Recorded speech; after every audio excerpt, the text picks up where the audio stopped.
પદ્મ પુરાણના પહેલા 6 અધ્યાયમાં ભાગવતનું મહાત્મય કીધું છે.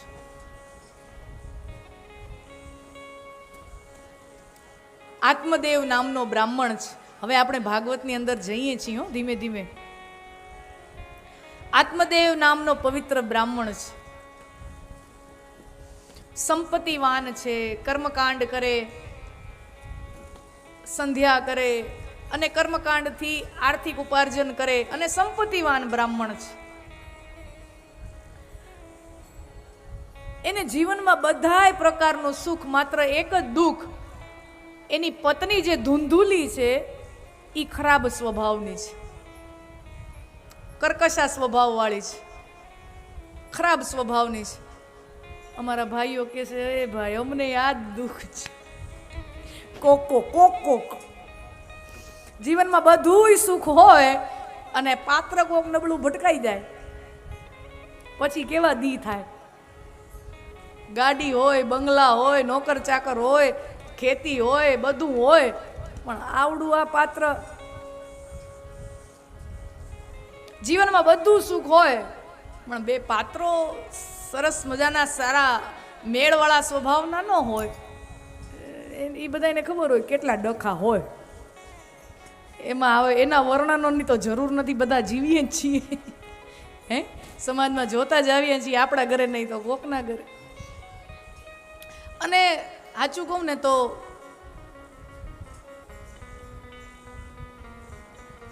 આપણને આપણો સ્વભાવ જેટલું આપણને સુખી કરે ને એટલું આપણને દુનિયામાં બીજું કોઈ સુખી ન કરે. અને આપણને આપણો સ્વભાવ જેટલું આપણને દુઃખી કરે એટલું દુનિયામાં આપણને બીજું કોઈ દુઃખ આપી જ ન શકે. સુખ અને દુઃખ આપણા પોતાના સ્વભાવની નીપજ છે. કોઈ એમ કહે કે મને કોક સુખી કરી ગયું કે કોક મને દુઃખી કરી ગયું, એ વાતમાં માલ જ નહીં ને. સુખ અને દુઃખ મારા ને તમારા સ્વભાવની નીપજ છે. અને આ સ્વભાવને સુધારવો ને અઘરામાં અઘરી સાધના છે.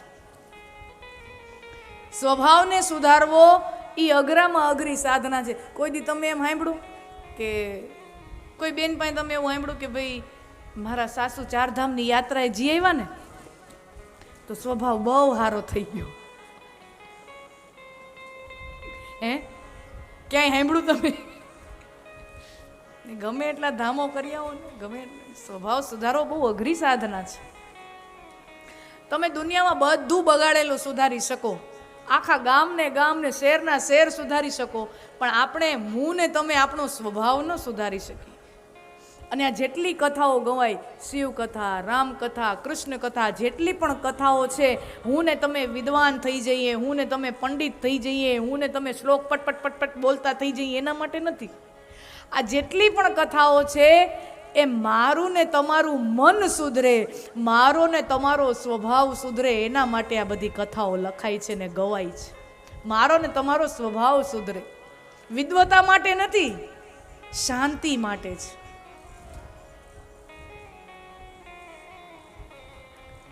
અને જાજુ વિદ્વાન થઈને કરવાનું શું હોય?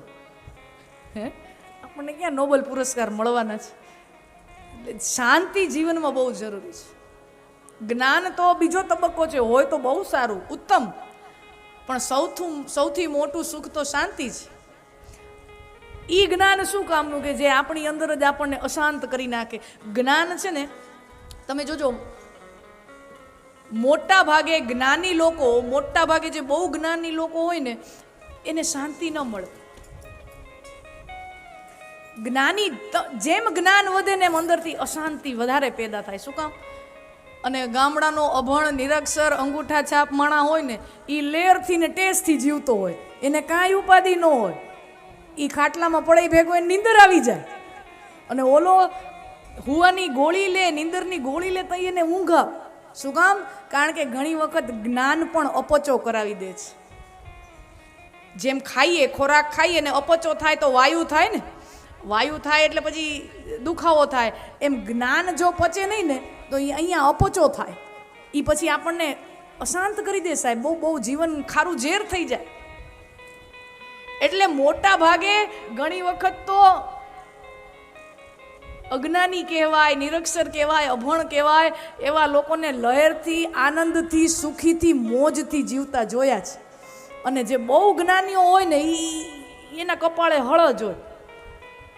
એના કપાળે હળજ હોય. એટલે જ્ઞાન પણ એવું હોવું જોઈએ કે જે મને તમને શાતા આપે, શાંતિ આપે. અપચો કરી નાખે એવું કામનું.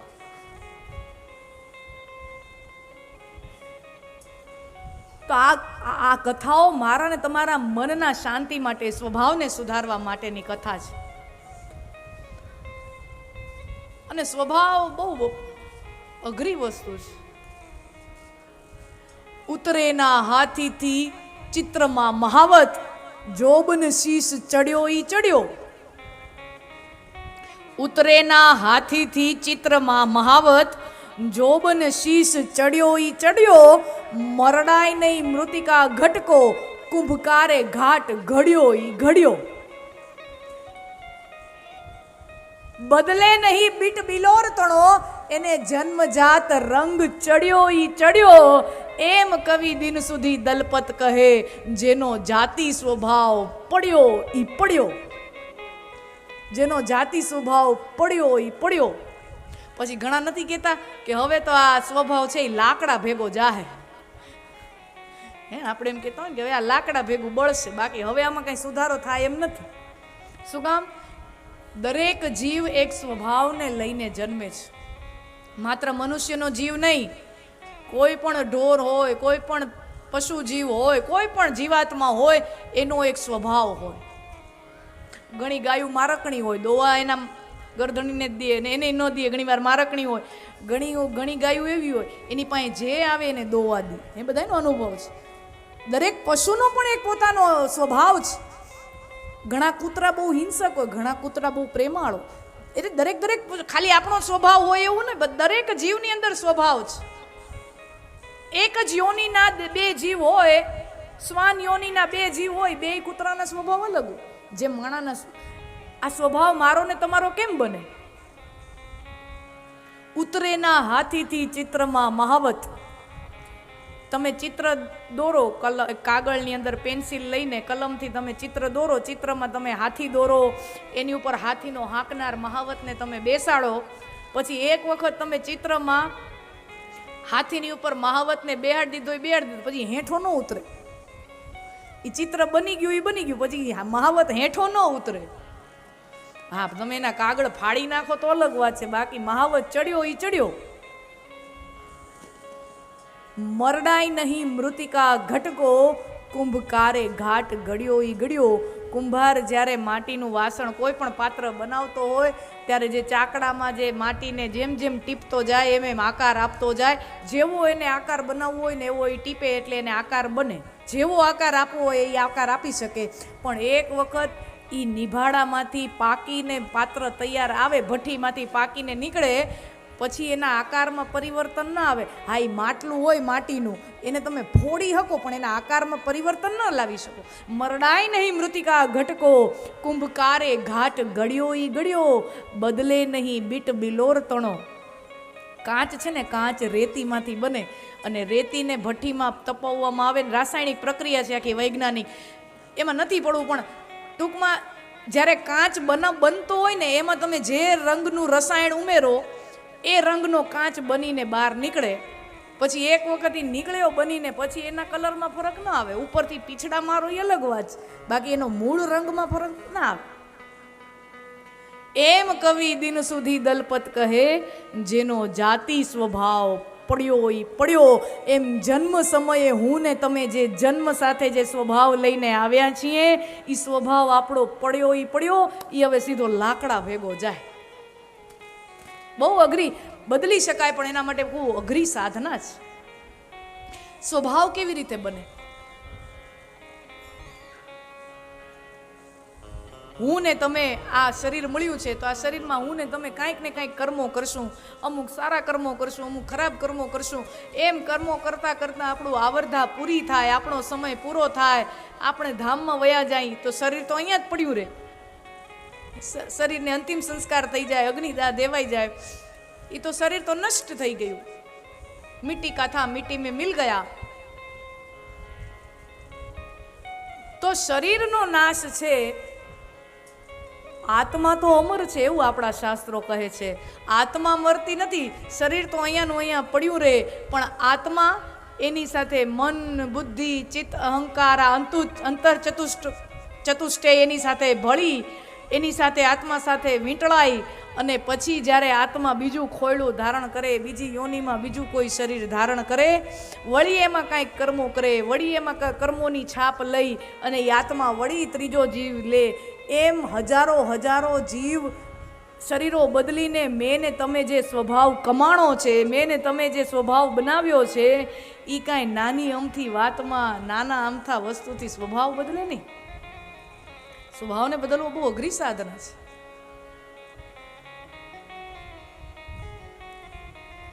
તો આ ધૂંધુલી ખરાબ સ્વભાવવાળી અને આત્મદેવ વિચાર કરે કે ભગવાને બધું આપ્યું, એક પત્ની આવી અને કોઈ સંતાન ન મળે, કદાચ એ સંતાન કોક હોત તો એના આશરે જીવન નીકળી જાત. ઘણી વખત એવું હોય, પતિ પત્નીને એકબીજામાં ન જામતું હોય, પણ સંતાનો થઈ જાય ને પછી સંતાનોના આશરે જીવન નીકળી જાય. પતિ પત્નીને બેયમાં મેળ ન હોય, પણ છોકરાઓ થઈ જાય ઘરે તો પછી છોકરાઓને મોટા કરવામાં, એને ભણાવવામાં, એને પરણાવવામાં સમય ક્યાં વયો જાય ને ખબર ન પડે. એ પતિ પત્નીના ઝઘડા ભૂલાઈ જાય.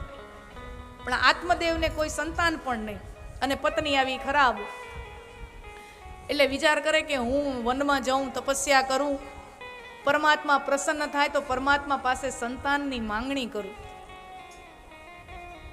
વનમાં જાય છે, તપસ્યા કરે છે, ખૂબ ઘોર તપસ્યા કરી, પરમાત્મા દર્શન દેતા નથી. એટલે આત્મદેવને થયું કે આ નસીબમાં હવે સંતાન નથી લખ્યું, આ નસીબમાં હવે કોઈ સુખ નથી લખ્યું. સંતાન ન હોય તો એના કરતાં તો હવે મરી જવું સારું. હવે કારણ કે હવે બીજું કાંઈક જીવવા જેવું આમાં કાંઈ જીવનમાં રસકસ રહ્યો નથી, આના કરતાં તો મરી જવું સારું. નહીં દૂજાણા, નહીં દીકરા, નહીં ઘૂંઘટવાળી ઘેર, ભેદું કવિ મેકરણ કહે એનું તો જીવતર કારું ઝેર. નહીં દૂજાણા, નહીં દીકરા, નહીં ઘૂંઘટવાળી ઘેર. જેના ઘરે દૂજાણા ન હોય, જેના ઘરે દીકરા ન હોય, જેના ઘરે ઘૂંઘટવાળી ન હોય, એ તો એનું જીવન. હવે દીકરા એટલે તમે દીકરો એમ ન ગણતા, સંતાનની અંદર બધું આવી ગયું. હા, પછી એમાં તમે કાંઈ વર્ગીકરણ ન કરતા.